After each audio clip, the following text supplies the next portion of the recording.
Yeah, you did promise them that, and that's the point. You said you'd have good, timely budgets. You said they'd incentivize and keep people in New York State.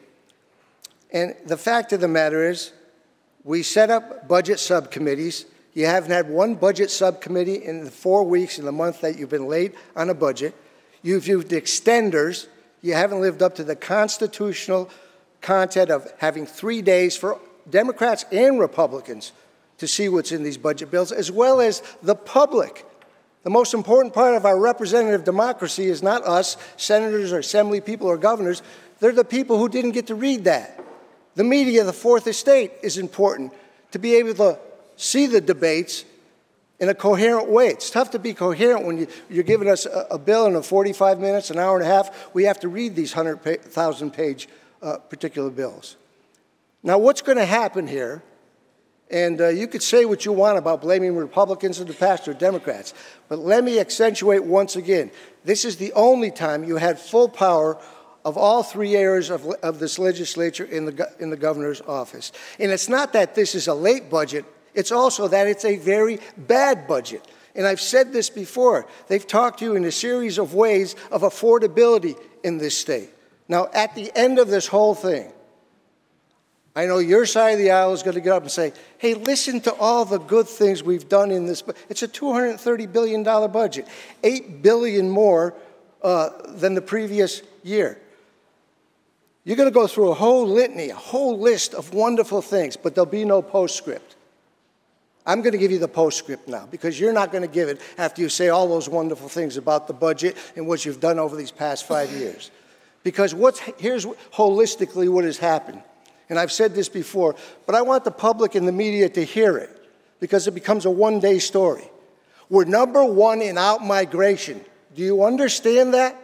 Last year, 319,000 people left the state of New York. They're voting with their feet. Now, you can tell all those nice things at the end. You can't get around the fact that they're walking out of the state of New York. In fact, Hochul said that on the first day of this year. I'm going to incentivize people to stay here. You're one of 7 states that lost another representative. That's a good thing. That says your agenda and all these wonderful things have created something wonderful. Do you know you're #2 in Tax Freedom Day? Now, Mr. Gianaris has been here a long time like me. He knows what Tax Freedom Day is. That means anybody who works in New York State, who actually takes $1 home from working, of all 50 states, is #2. You're going into May of everybody who works in this state who takes $1 home. The rest all goes to taxes. That's a third. That's a third of what people earn in this state goes to taxes. We're behind Florida now in population. And what you've done in this budget is just double down on those things that have created that. Now, I'm going to close by saying this about it, because this is the simplest way to say what this budget is all about. It's not only pie in the sky, it's pie and pork in the sky. It's not sustainable. It's the same old, same old. It's people being not secure in their community. It's people not staying home in quarantine because of COVID. They're afraid to go out in the night. And the statistics and the data know that. Your governor was telling you that. And $8 billion more you want to spend? And what are you going to spend it for? $700 million for moguls and millionaires and billionaires who come from Hollywood to spend 3 days or a week here, get people some jobs and say, okay, get out of here now, I'm leaving. That's going to help our economy. That's going to build jobs, $700 million for tax credits. I mean, even some of your guys over there think that's not a smart thing to do.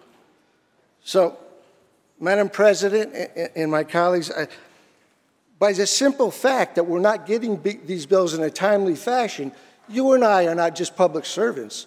We're representatives. That means you read a bill, you discuss it, you understand it, you come out, you debate it. That's impossible for us. Now, I know you get the bills earlier than we do, and you have a better understanding of those bills, but that's not the point. We represent millions of individuals on our side. You should want us to help you do a better job to keep people in New York State. And this is not going to do it. So thank you, Madam President, and I'm going to be voting against this particular bill, and probably a large part of the budget, unfortunately, because I would be derelict in my duties if you didn't allow me to read these budget passages and really understand them fully.